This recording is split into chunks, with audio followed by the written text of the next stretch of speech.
And you see a last-minute change out to this deck. For Ketter, he prints his out, so when there's a last-minute change on his, you see. Originally, he was playing a Magmatic Insight and Sarkhan the Dragon Speaker. They scratched those two at the last minute for the copies of Chandra Flamecaller in the deck. Chandra, a pretty significant upgrade to Sarkhan in terms of the impact that they have on a game of Magic in play. Obviously, paying one more mana for that, you should expect that. And then cutting the Magmatic Insight also makes sense if we're going to add 6 mana spells. Tom's on the play with Wooded Foothills. Now, we've seen Red-Black Dragons. We talked about it before, how it removes creatures in the early game and then hopes to go over the top with dragons. It's a strategy that we didn't like much against Eldrazi, even though Tom did take the match.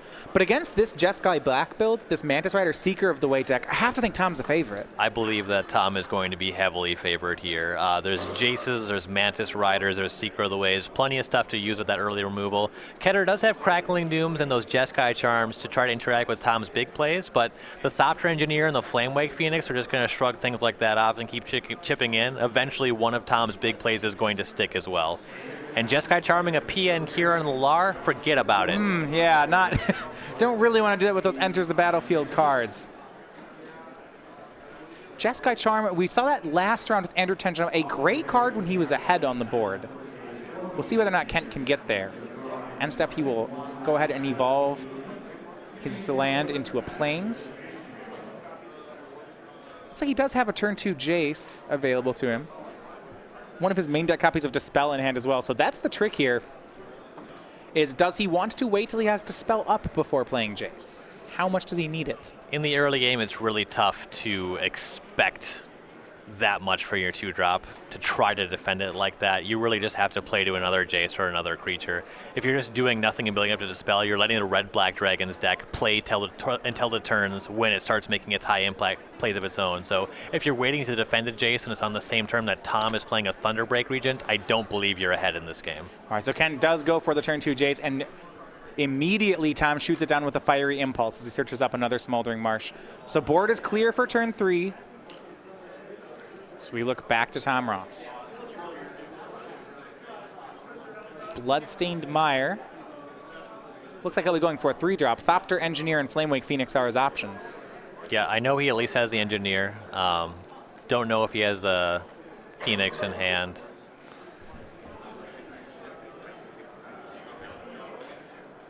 And there's the Engineer, the 1/3 that could. We'll make a Thopter token. That token has haste. Kent goes down to 19. The differences between Phoenix and Engineer on turn 3 are fairly marginal. The Phoenix attacks for more damage immediately, though Engineer into PN Kieran enables the Thopters created by PN Kieran to have haste. So over 2 turns, it's 4 damage either way. Right.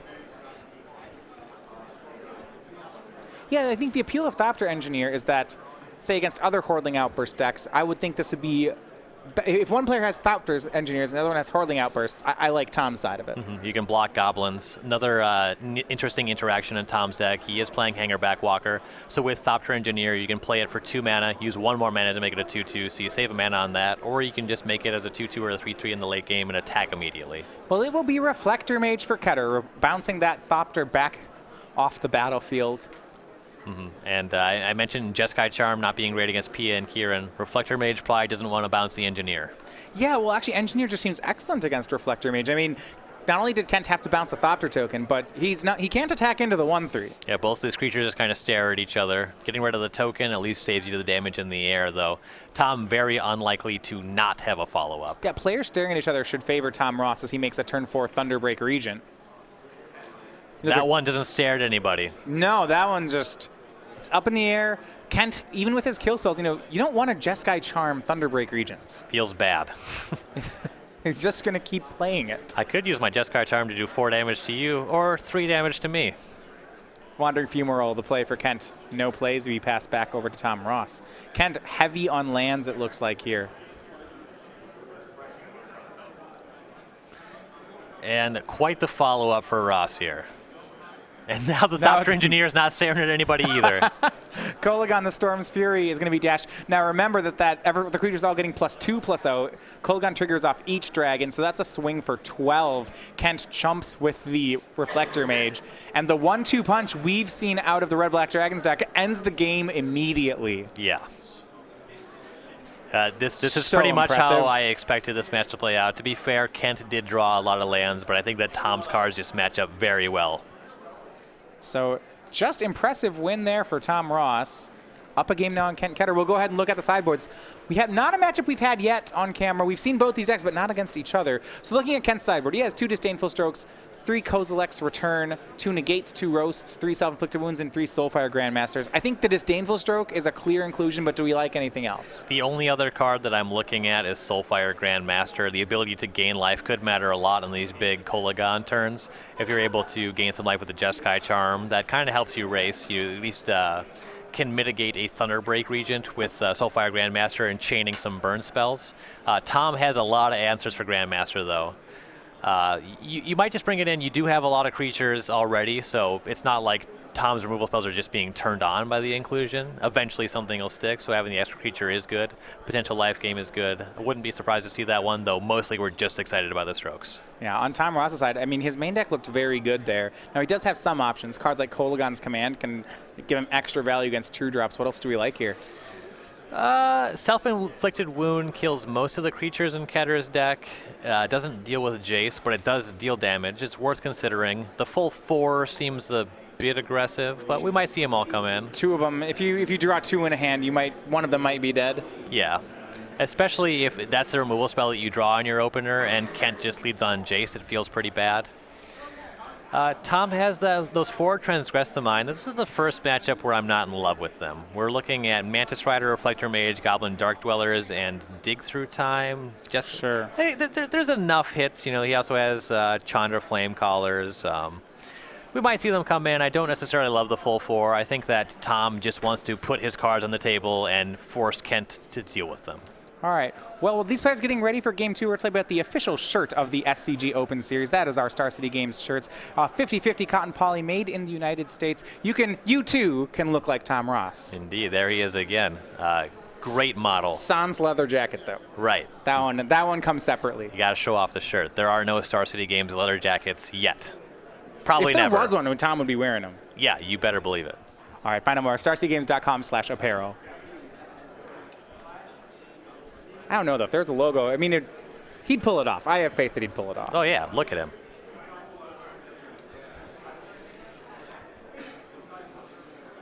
Tom Ross looks like still figuring out sideboarding here. Yeah, he might be thinking about specifically those Self-Inflicted Wounds and those Transgress the Minds. They are cards that have value in this matchup, though unclear that you want the full 4 copies of either. Well, this is a deck where he could definitely be doing sideboarding on the fly right now. Yeah, probably not a lot of experience in this matchup. And he's rethinking a card right here. He definitely does not have a cookie cutter in and out plan. It's interesting because you see the word name Jeskai Black, and you'd think, okay, it's a different selection of cards, but it's probably fundamentally the same deck. I don't actually think that's the case between this when you look at this and the Roanoke build of Jeskai Black. Yeah, in particular, if you contrast this exactly with Todd Anderson's deck that has very few creatures. Yeah, obviously Mantis Rider is a huge difference. The Goblin Dark Dwellers are a huge difference, and Jeskai Charm doesn't look anything like the spells that Todd's playing. No, I can't. I mean, I think in Todd's deck, he's evaluating every card as how good of a kill spell it is. So you look at Jeskai Charm and you say, okay, I guess this gets Gideon sometimes, and that's about it. Yeah. That is a kill spell for the opponent, not for their creatures. We saw Andrew Tenjum use it to top deck a number of creatures in an earlier match, and it never looked great. He was just kind of buying time with it. Yeah, I mean, sometimes it can be a hard removal spell. So, if they have a fetch land in response to their fetch land, you Jeskai Charm them. Mm-hmm. But even when you look at that, that's just, Obzon Charm does that on its own, for example. And when you're not doing that, you get to just draw 2 cards. Right. What I do like about Jeskai Charm is and I think you mentioned this, when you're ahead, it can be very punishing. Putting a creature on top of their deck that is worthless on the board is very powerful. But to be said, people don't play many worthless creatures in Standard right now. Most creatures they're just happy to redraw. And previously, before this deck, we mostly saw if decks played Jeskai Charm at all, they played 1 or 2 copies. And that's the number that I like for such a situational card. Yeah, we haven't seen 4 Jeskai Charm decks since Kevin Jones back when Khans of Tarkir first came out. Seeker of the Way, turn 2 for Kent Ketter. No response by Tom. No kill spell. Now remember, Ross was on 6 cards this game. But most of the time, I would not expect a card like Seeker of the Way to get to survive here. Yep, the early pressure does beg for an answer. Kent, some interesting decisions here. He had the option to play a turn 2/3 Mantis Rider. He instead goes for Jace. What Kent might be thinking, and what I suspect somewhat of Tom, is there is the option that he only has 1 removal spell. If you only have 1, the Seeker is not the juiciest target. If there is a Mantis Rider, you will wish that you cast it on the Rider. The Jace is also arguably a better target than the Seeker. So you play Jace over Mantis Rider because you want Mantis Rider to survive? Yeah, you want to get your clock going. Well, here's Self-Inflicted Wound. That one would have hit Seeker of the Way both ways. Kent will go to 17. Townsley, Haven of the Spirit Dragon. We've seen those in these Red-Black Dragons deck very solidly. I don't think we've seen one activated at all. We've mostly seen this Red-Black Dragons deck just kill people, right? Yeah, just it haven't either had time. Yeah, it just dies or just kills people. It's nice value either way, though. Yeah, in a 2-color deck, it's pretty free to play it, I would think. Yeah, you have plenty of red-black sources. So a fetch from Polluted Delta from Kent here to get an island.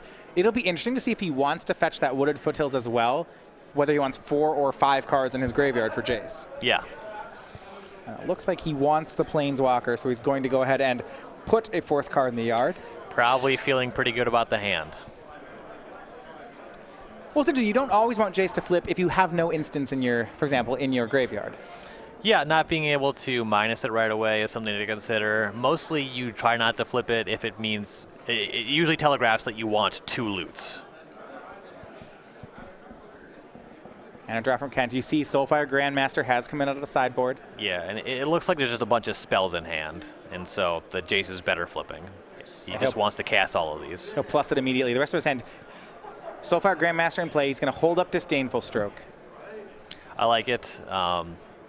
Tom could pull ahead by landing a Thunderbreak Regent or a PN Kieran here, so leaving up Stroke is quite good, and then if you find a land in the second here, you'll be able to cast Mantis Rider and leave it up. Well, no land for Tom. He'll play Flamewake Phoenix. Now, notably, he played it post-combat so that it could block Soulfire Grandmaster this turn. Yeah, no reason to get too aggressive. Soulfire Grandmaster does have lifelink. Kent will swing it. Yep, plus in the Jace so that they won't trade. Maybe you want to swing it then. There's a good point. It won't actually be able to block. You do price Kent into plussing on the Phoenix, though at this point there's nothing that he can flash back, so you might just be leaving 2 points on the table with that post-combat Phoenix. Tom hitting land number 4. He's now on par with Kent on lands. His deck needs it so much more, though. You see all these 4-drops. He'll try for starting with Pia and Kieran Nalaar. That will be Disdainful Stroked. Yep, and that turn Kent just didn't do anything with his mana despite having Mantis Rider, and he just really wanted to cast that Stroke.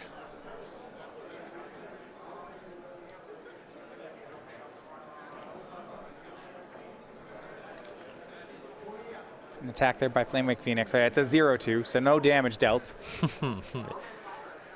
Yeah, the thing about Phoenix is that it must attack. Here's Mantis Rider plus Soulfire Grandmaster in on Tom. He'll go to 9. Kent will gain 2. Jace continues to shrink down the Phoenix. Thopter Engineer, the draw for Tom. You see his hand has 2 Kolagons, a Thopter Engineer. A lot of his high end. Yeah, no 5th land for the Kolagon, looks like. Flamewake Phoenix will swing for 0. I believe he has Thunderbreak Regent. Now he's got to start being worried about this Jace that's getting dangerously close to 9. Yes. In all likelihood, that Jeskai Charm in Kent's hand is going to be cast twice off of it, more than anything. He's got Tom down to 9. No reason to try to mill him. So much closer to dealing lethal damage than we are to milling. Thunderbreak Regent is the play for Tom Ross. So if Kent has a 6th land and the ability to cast Jeskai Charm twice, Tom is just dead here. Does not look to be the case, though.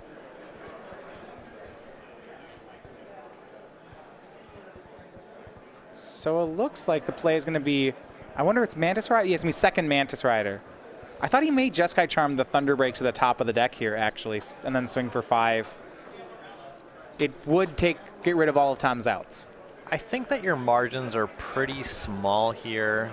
Well, no, if you put it on top, swing, you put Tom to 4. He can't draw he's going anything to else. He can't draw anything. You're locking out his draw. Right. You have a lethal burn in the yard. Yeah. This will probably win too. Exactly. In Kent's position, I think more than anything, it's going to be hard to find a way to lose this game. I believe that you have identified his best line, though I don't think that he has a losing one. It seems unlikely.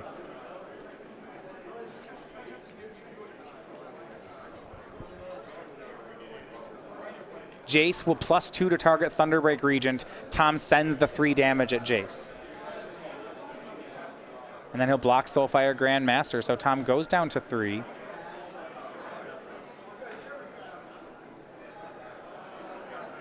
There isn't a source of life gain in Tom's deck, so this Jeskai Charm in Kent's hand should just be lethal. Yep. Also is shy a second blocker for the 2 Mantis Riders, which are lethal as well. Yeah, Flame Wake will swing.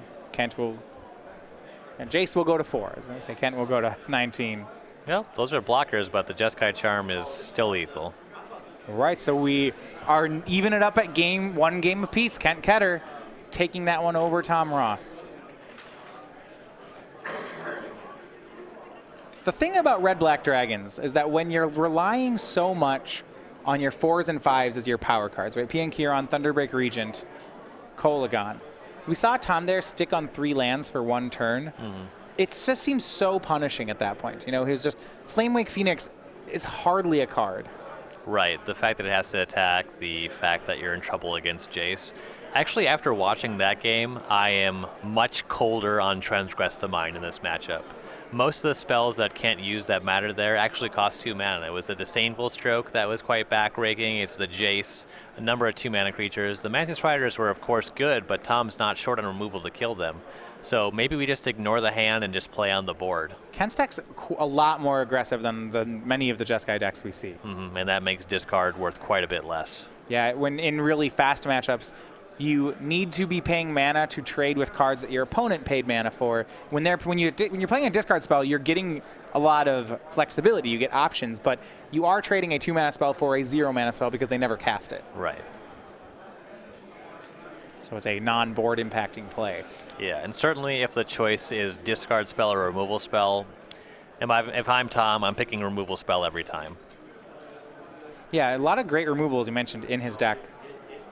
Grasp of Darkness, Murderous Cut, Fiery Impulse, and Draconic Roar all available. Yeah, and we have seen the Soulfire Grandmaster in play, so Kolagon's command seems really good here.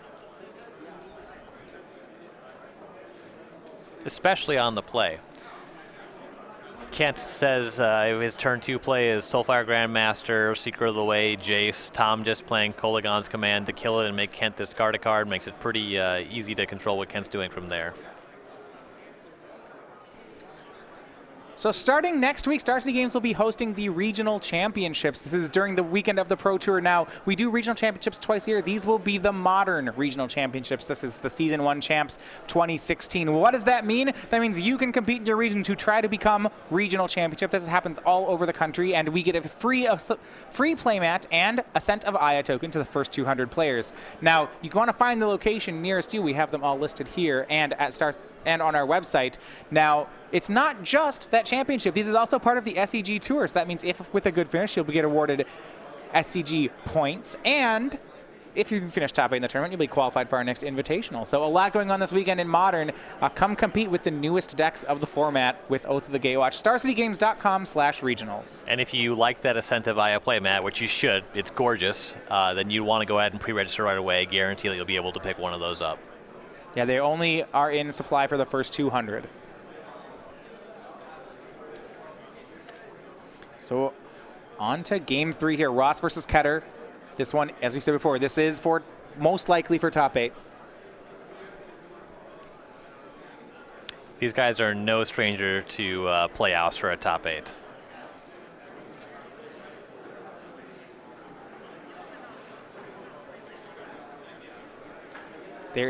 The loser certainly is going to be out.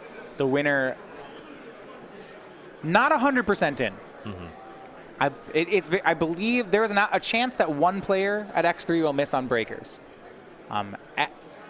In 11th and 12th place, Tom Ross and Kent Ketter are close to that slot.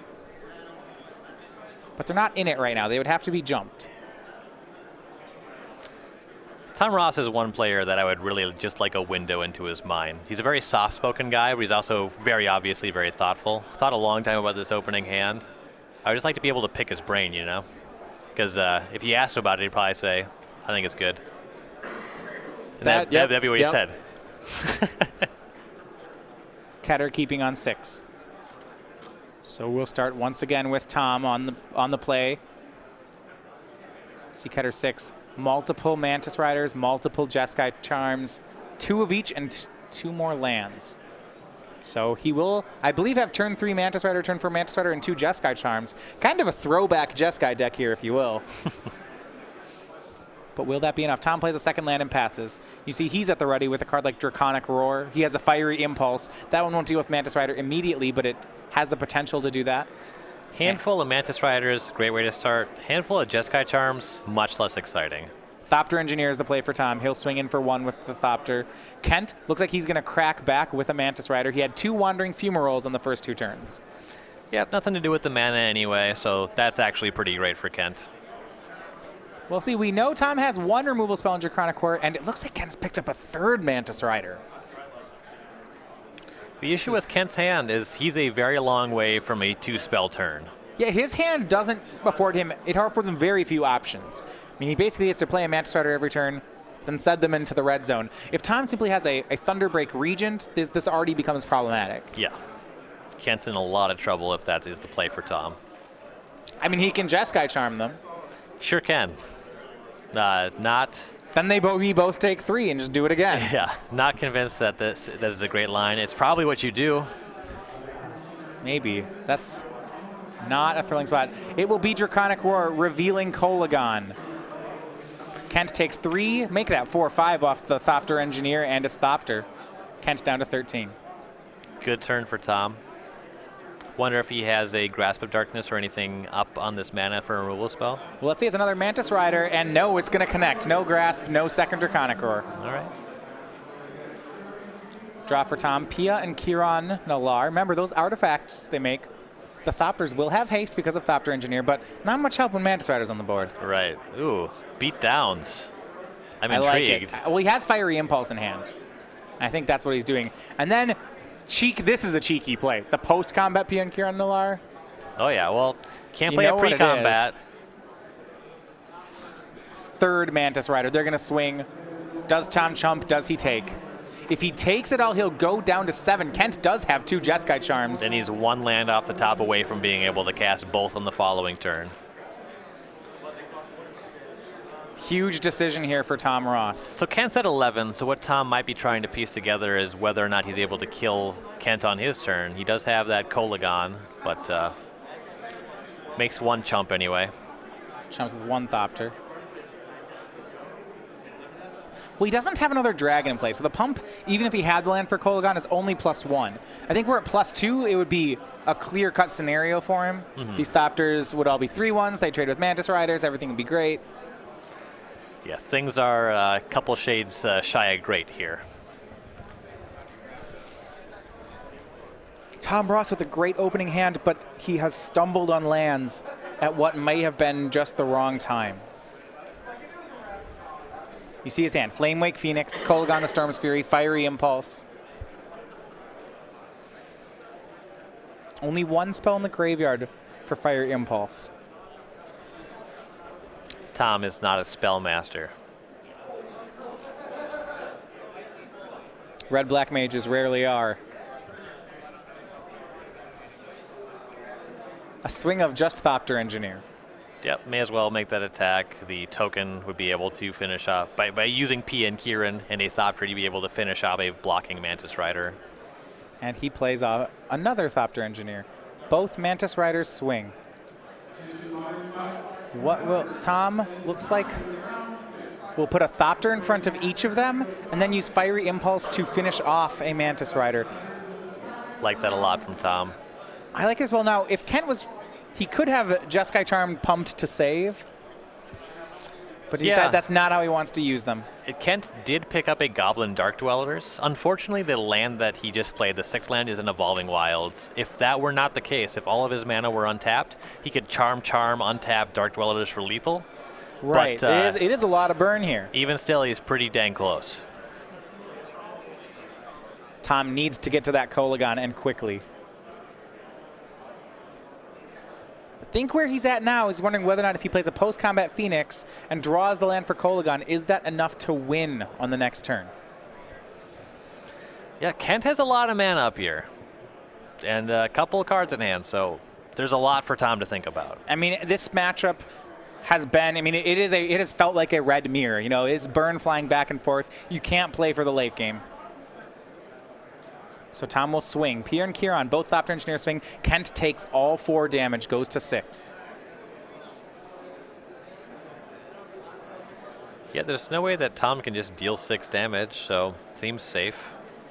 Leaves the Thopter back to block the Mantis Rider. At the moment, the Thopter can block, and then Tom can throw it at Kent.